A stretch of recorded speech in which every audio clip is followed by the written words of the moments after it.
Hello everyone. So starting from faulting. तो faulting क्या है?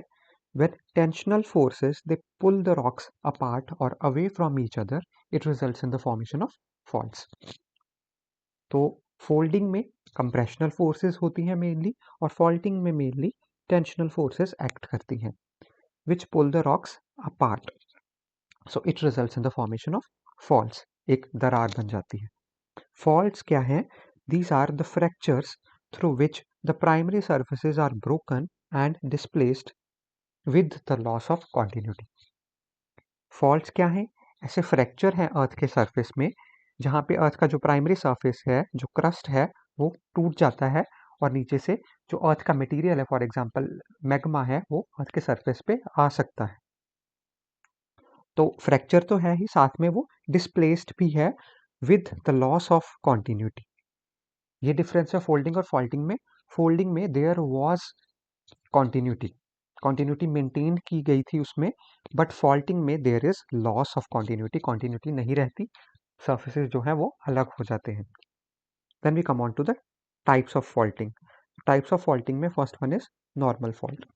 When one of the blocks move downwards in relation to the other one due to the tensional forces, it results in the formation of normal fault, which is also known as dip slip fault.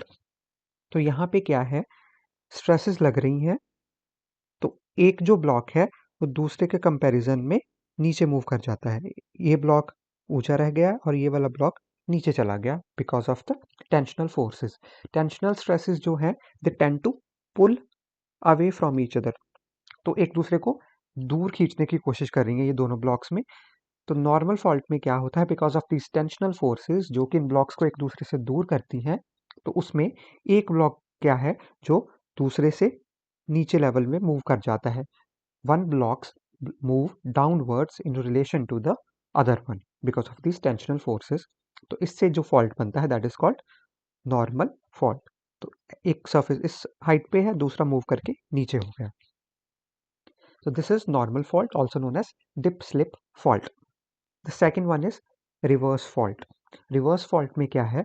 When one block moves up in relation to the other one due to compressional forces, it results in the formation of reverse fault, which is also known as thrust fault.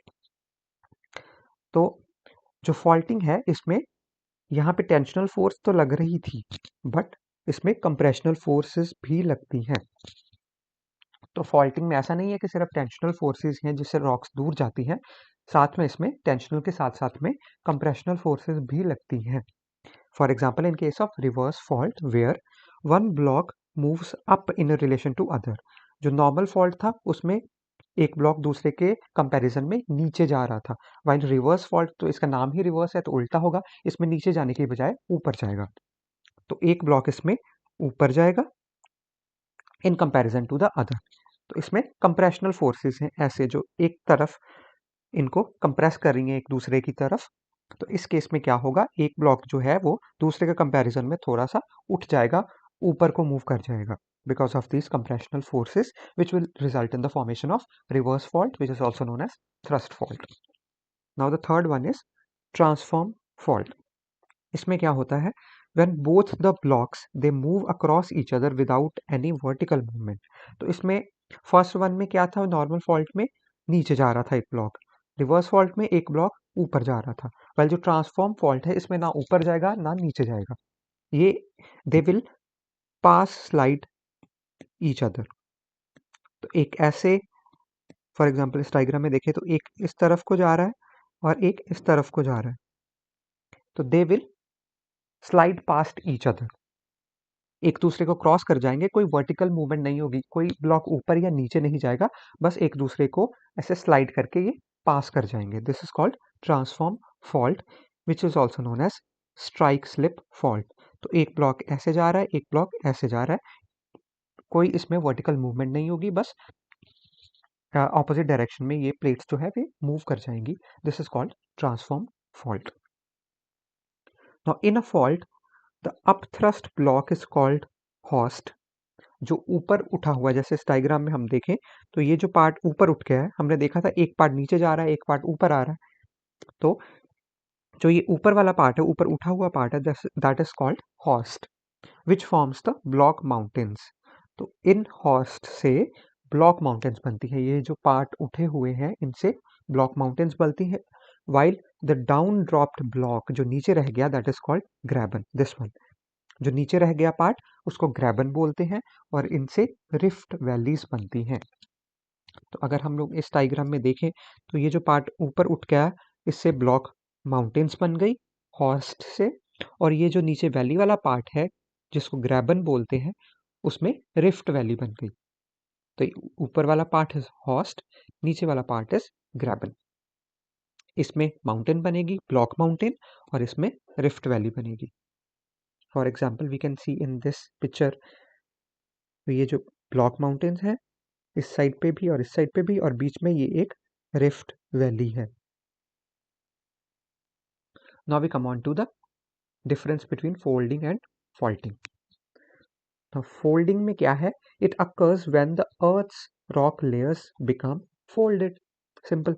And faulting क्या है? जब faulting तब होती है जब अर्थ का crust जो है वो क्रैक हो जाता है और एक दरार बन जाती है उसमें, दैट इज फॉल्टिंग। फोल्डिंग क्या है? It happens when two lithospheric plates they collide with each other. जब दो लिथोस्फेरिक प्लेट्स जो हैं वो एक दूसरे से टकराती हैं तो उठ के वो एक स्ट्रक्चर बन जाता है, दैट इज फोल्ड। तो उसको फोल्डिंग बोलते हैं। फॉल्टिंग में क्या है? It happens when two lithospheric plates usually move away from each other. हमने एक केस में पढ़ा था कि टेंशनल फोर्सेस के साथ साथ में कंप्रेशनल फोर्सेस भी लगती हैं फॉल्टिंग में। So it is not always tensional forces, compressional forces भी लगती हैं, बट मेनली टेंशनल फोर्सेस हम लोग बोल सकते हैं। तो उसमें क्या है? Lithospheric plates will move away from each other. Folding में क्या है? Folding occurs when a force of compression is created and faulting occurs when a force of tension is created. Now faulting में टेंशन तो है ही, साथ में compressional forces भी लग सकती हैं, वाइल जो फोल्डिंग है उसमें कंप्रेशनल फोर्सेस लग सकती हैं। इसमें we can also write plus compressional forces. जो फोल्ड माउंटेन्स हैं they are formed as a result of folding. For example the Himalayas are the fold mountains, and block mountains and rift valleys are formed as a result of faulting. For example Satpura ranges and Narmada valley. तो एक side पे नर्मदा, एक side में विंध्यास है, एक side पे सतपुरास है, और बीच में जो रिफ्ट वैली जाती है वो है नर्मदा रिवर, उसमें फ्लो करती है। तो हमारे इंडिया के केस में एक ब्लॉक माउंटेन है विंध्यास, एक ब्लॉक माउंटेन है सतपुरास, और उन these are the grabens, sorry these are the horst दोनों। और ये जो वैली उनके बीच में से जा रही है दैट इज ग्रैबन, उसमें से नर्मदा रिवर फ्लो करती है। So this is called the valley of Narmada river in India. Now वो थे फोल्डिंग और फॉल्टिंग के डिफरेंसेस। ये हैं fold mountains and block mountains के डिफरेंसेस। तो continuity in case of fold mountains is maintained. हमने पढ़ा था फोल्डिंग का फीचर है कि continuity of the layers of the rocks is maintained, while block mountains में it is discontinuous, and these are very steep aged mountains. जो block mountains हैं इनकी, जो फोल्ड माउंटेन्स हैं वो ऐसे होती हैं फोल्ड की तरह, जिनकी जो ढलान है वो थोड़ी कम होती है, स्लोप्स जो है इतने ज़्यादा स्टीप नहीं होते। वाइल जो ब्लॉक माउंटेन्स हैं ये ऑलमोस्ट वर्टिकल स्लोप्स होते हैं इनके, ये इस तरह से होती हैं।